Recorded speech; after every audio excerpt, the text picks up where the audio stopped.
حبيت نكلمك هذا اليوم باسكو عملتي معايا الشيء اللي ما كنتش نتصوره، يعني الشيء اللي درتيه معايا ما ديرو غير الام لوليدها.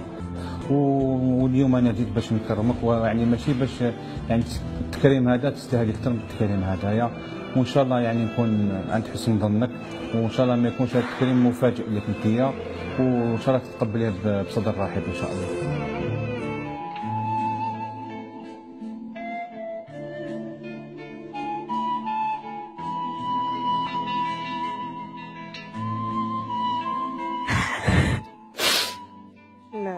انت تستاهلي اكثر، انت نموذج جميل في الحياه.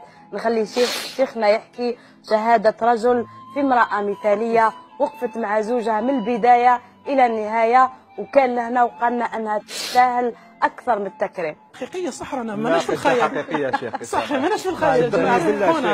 صدقني بالله يا اخي، انا نهضر معاه في البيت نقولها يعني لو كان نقدر ندير مجلدات عليك ندير مجلدات عليك. هذه القصه النهار اللي يعني كان لازم انه يتقدم، قال لي باش نديروا الدار ونتزوجوا، قال لي بصح لازم حاجه تعرفيها. انا مشيت معاه للطبه تاوعو وحكينا، قالوا لي هو الاول اللي قال لي فوالا انا الاطباء قالوا لي الدراري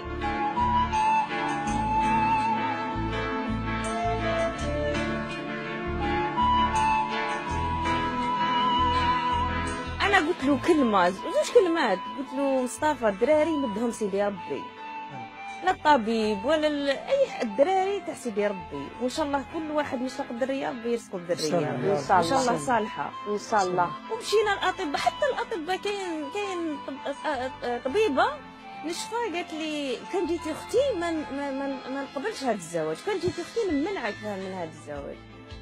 قلت لها انا عرفته انسان يعني عادي، انسان راجل ككل الرجال ما شاء الله.